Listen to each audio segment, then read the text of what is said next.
And we are live. Excellent. Hi, everyone. My name is K.O. Morris. I'm the BIPOC program and digital media coordinator at Oklahomans for Equality. And tonight I have Lincoln, who's our special guest. And Lincoln, would you like to introduce yourself and let the people know? Hello, everyone. Thank you so much for having me. My name's Lincoln Cohran. I am the curator of the Faces of Greenwood Timeline Experience. And I also work with Black Wall Street Alliance. You can check us out at bwsaokla.org. Awesome. So Lincoln, let's get into it. Where are you from? Are you from Tulsa? I am from Tulsa, Oklahoma. I was born and raised here. I went to Emerson Elementary, just on the other side of the hill from Greenwood. When I went to Emerson in the 80s, they had just started this kind of communal schooling, kind of before Montessori work. And when I went there, there were still houses on those stairways to nowhere that people call them now. After I went to Emerson, I went to Lee Elementary, which is now called Council Oak. And I still remember that song, you know, dear old Lee, our school, but we're really singing about a Confederate. And that's, you know, those are the vestiges of Oklahoma, but that's why we're here today to talk about it. After I went to Lee Elementary, I went to Holland Hall. And I was one of 3 African Americans in my class at Holland Hall. But I will say that Holland Hall changed my life. It gave me access to the arts that I did not have before. And that really is what got me started. After Holland Hall, I went to Booker T, and I graduated in, I'm not going to tell you the year. And then I taught there for a decade. And now I'm at a little school across the street called Anderson Elementary. But that's me. And after Booker T, I went to OU. I'm a Sooner. I've lived all over the world. I'm a musical theater major and entertainer by trade, and I now have a master's in learning and technology, and I teach English language development for the Office of Cultural Services at Tulsa Public Schools. And if anyone who's watching is interested in becoming a part of public education, I urge you to do so. I got into it late. In 2006, when I moved back to Tulsa, I taught at the School of Arts and Sciences before I taught at Booker T. And I just urge everyone, if you think you have a capacity to teach young people, please start doing it. It's the best job ever. But that's enough about me. Go ahead. No, that was great. I wanted to bring up 2 things you said.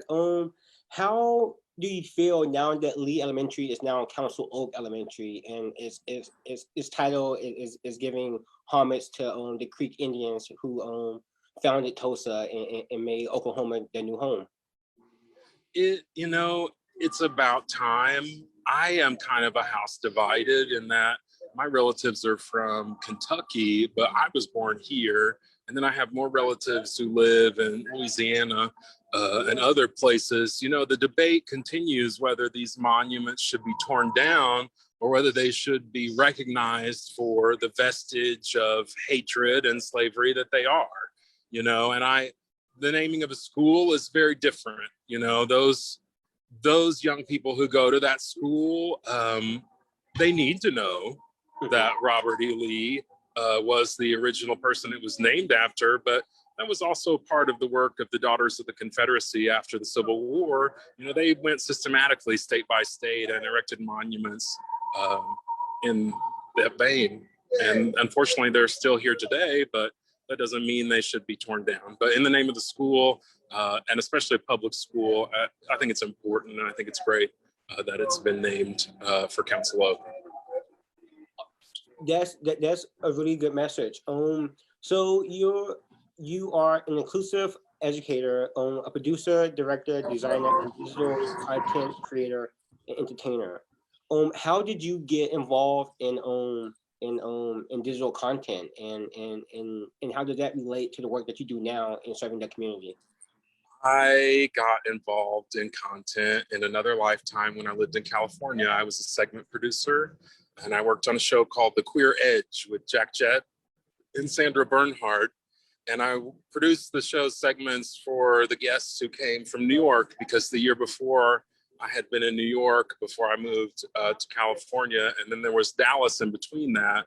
And really, when I started, it was something that I saw the landscape changing, and I saw how every device, got us closer to making our own movies. You can literally look at my work on whether it be Black Wall Street Alliance or my Infotech fame, and all of that was created on my phone.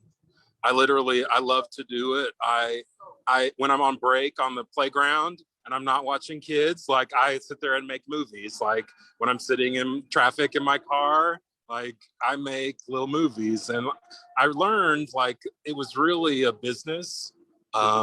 And then I began to teach it at Booker T. I taught media production. And then I began to film, all of the work that we did at Booker T Theater Arts.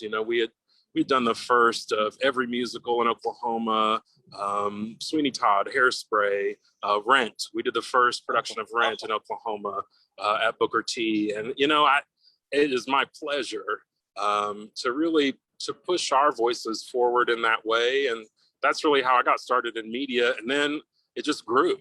I continued to make it, and people saw it. And then they said, can we pay you to make this for us? And it just continues to grow. And it grew into Black Wall Street Alliance. And Black Wall Street Alliance is a media company, essentially, that promotes minority businesses, no matter who they be, and even white businesses, for that matter. And we give them a content ratio that they normally couldn't afford. Like I've been fortunate in my life. I've worked at Donnie Deutsch, which is one of the largest advertisers in the world. I had the opportunity to listen and see how they worked. I've had the opportunity to live in Los Angeles and work in the studio system. And I really, once I learned how easy it was to create for people, it was just kind of a no-brainer, because we have so many minorities, just like our minority, who need exposure. And I would just encourage anyone, if they're thinking about going into media, just start. Just start, and you'll learn as you go. No, you're absolutely right. And like you said, times has changed. So, like you said, when you have free time, you can sit where you are and create from your phone. I think that's where technology is really amazed, how, you don't need all this high tech, high cost equipment, and you can just create what you got. And not only that, you're able to uplift yourself, and then you're able to uplift other people through your work that you're doing. And that's what it's all about. And I would urge every single person watching this to uplift every voice around them, because there is power in that, and success together, because no one has achieved any level of success by themselves. And even the things that I show you tonight, even though I started them by myself, I definitely didn't finish them by myself. No, you're right. You're right. The teamwork make the dream work. That being said, before we get into this preview of the exhibit at the Black Wall Street Alliance Art Hall, which I did get to see it when it was first coming together. I'm coming this weekend to look at it and see the finished project, because it takes us to the timeline, the story of Black people in Green Wall Street, and you see the growth and the creativity and just the power of us being resilient, and especially coming up on the 100th anniversary of the Black Wall Street massacre.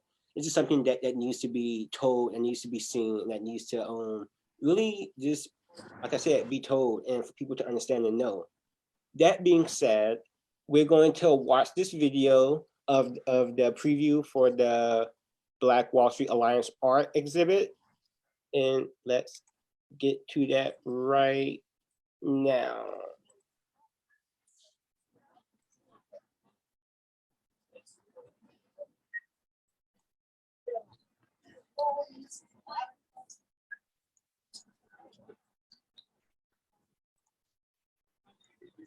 So this video is available on YouTube. Search it anytime.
Awesome, awesome. So that was the preview of the Black Wall Street Art Alliance exhibit hall, and now Lincoln is going to take us on a quick little tour of the building. Is that correct? Here we go, everybody. So if you want to see a non-buffering version of that video, check it out online. You know, we're using technology today to connect each other. And I'll say this, I'm so proud of OKQ for jumping out and using Zoom, you know, in every way possible, because this, you know, is literally bringing people together. Mayfest is happening right now. There's a drillers game, but I've cleared the hallway for us for just a little bit. And this is the Faces of Greenwood. So I'm gonna switch my camera and talk to you about it a little bit. So I began this hallway literally last year, and it took me about 6 weeks, and it's a timeline from 1890 to 2020, and it tells the history of Greenwood literally every 5 years. So as I turn to my left now, here's Madam C.J. Walker, and then there's Greenwood in 1911. As you can see, the massacre takes up quite a bit of 1921, but there's plenty to see.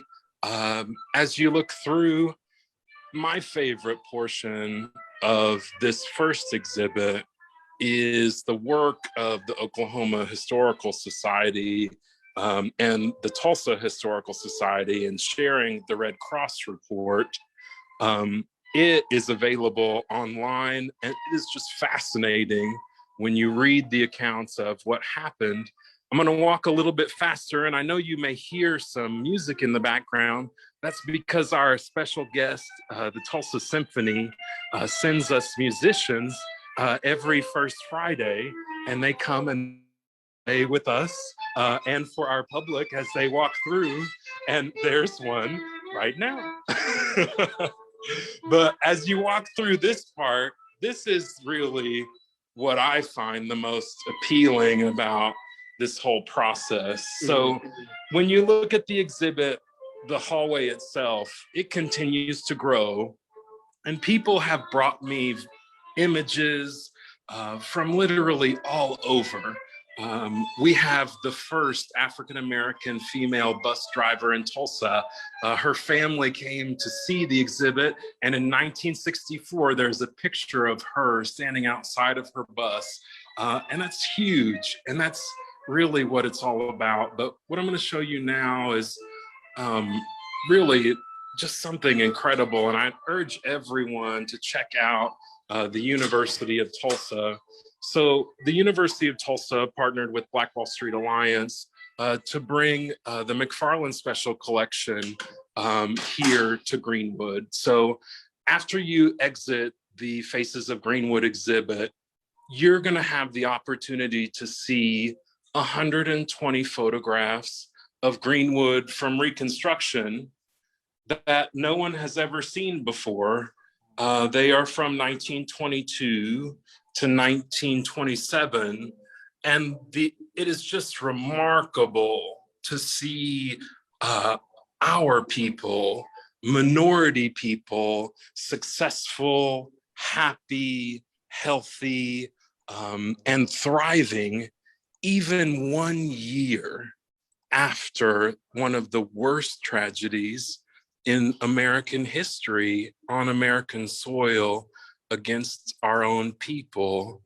So I learned about these photographs when I was still at Booker T, and I partnered with Mark Carlson, who is the curator of special collections. And he gave me the opportunity, along with the University of Tulsa, to exhibit them here in Greenwood, and they're just fascinating. I urge everybody to join us and really get some further scope on what Greenwood was, because when I look at these pictures, and especially this one, you can see people who are living their lives, and Greenwood is being rebuilt in the background. And, you know, this is the kind of stuff, to me, that drives me forward. This is why I do what I do. And it literally has been my joy. Like I can't explain it. Like everything has led towards this moment for Tulsa, and to be, an African American, to be a Black man, to be a gay man, to be an educator in Oklahoma, and have the opportunity to just share this. I mean, that's what it's all about. So It is. And it's amazing. Like you just named all the things, being a Black man, being a gay Black man, or just a gay man, and being an educator and being a teacher. And so this is giving you the power to not only tell a part of your history, but also share this story to people who don't know, people who just don't know. And it's very surprising that in 2021, a lot of people don't know about Black Wall Street, and that it just now is getting that recognition.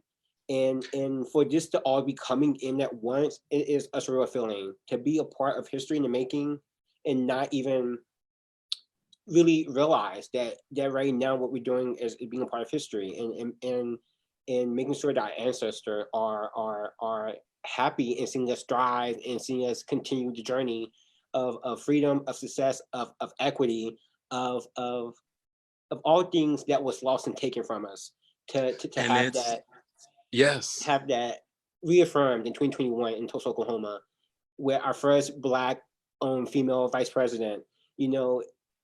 The time is now, and if the country cannot see this, that this is something that we have to face as a whole. That the time is now to come together and face our dirty past that we don't like. But you have to face your past to go to the future and keep it moving, or else that past is going to hold you down and hold you back. And that's something that we just can't afford to do anymore. That being said, the art exhibit is available for tickets. I posted the link in the chat on Eventbrite, and they are open this Saturday and Sunday from 11 to 4 p.m. And I encourage you to check it out. It is the first art crawl of the year, right? This is actually the second. There was one, and then this is like the first official. What I've done today is give us some time by ourselves, but normally you would be required to have your mask on. And then there would be probably 10 people or less in the experience at a time. If you would like your own socially distanced tour, go on Eventbrite and please get those tickets and show up. If you would like, you can show up any day that we're open, Saturday and Sunday, 11 to 4. And thanks for sharing that, you guys. We need to make one of these at OKQ. No, definitely. We really do. Things like this is very impactful in art. And this my favorite piece. I'm gonna tell y'all my favorite piece of the whole exhibit, even though there's some new pieces that I haven't seen yet. The clothing, is my favorite. Just to see that style and just to it's such an experience, and I'm definitely going to come back and see the full experience. I did only get to see part of it.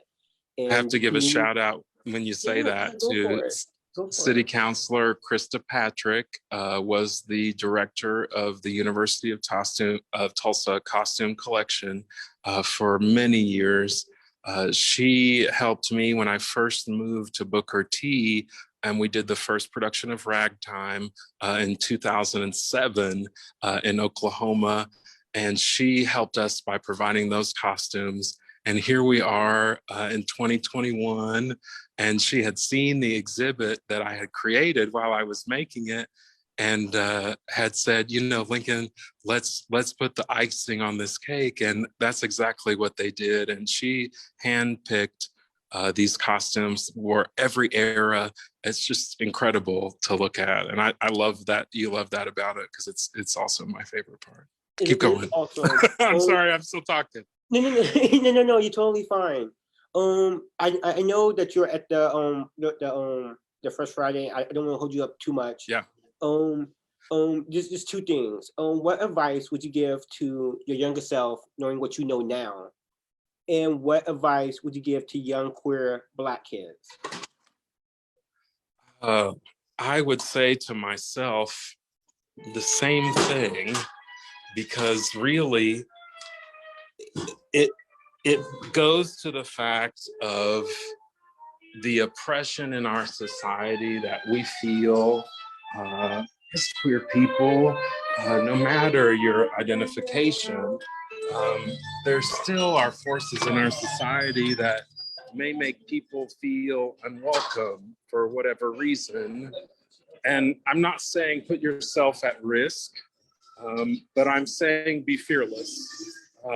For so long in my performing life, I had to train myself to be fearless. You would not know it talking to me now, but I'm an introvert. I would prefer to stay home behind my house and watch my Netflix and, you know, have my little circle of friends. But no one, you know, if you want to affect the change that you seek, you have to leave the house. You have to either go out in media, online in your social networks, or you have to actually get out and do it. And I would just say, you know, the time is now, because literally it's May 7th. And in that time, I've created 3 gallery spaces in a space that was just an open hallway. And, you know, this is the newest portion. It is called the Black Wall Street Alliance Art Hall. And many of you may recognize these pictures. This is the work of Patrick McNicholas and Time Travel Tulsa. Please look him up if you have not already. He makes lenticular prints that literally show our history juxtaposed with today. And I would say this also, you know, look into your community for places where you can create. Look into your community for places where, you know, there may be something missing. Establish yourself by seeking out the powers that be, and then just create whatever that may be. Just go and do it. Because literally there's, you know, as a little kid, my mother would say, you know, I'm the worst with inanimate objects. I used to have like a shopping cart I used to take around with me. And like when I cleaned my room, I'd like throw all the toys in the shopping cart, and then I would shove the shopping cart in the closet and just slam the door. Like, you know, these opportunities continue to grow. And if you don't take the time to pick up, you know, on the things around you and really put them in your wheelhouse, you could just shove your whole life back in that closet and never experience anything. And all the toys that make up your marvelous personality and your great ideas, all those things that are who you are, no one would ever see. And to me, that's what we're here for. That's what it's all about. You know, queer people have been here since the beginning of time. I mean, you can look up the stats. What is it? 1 in 4 people.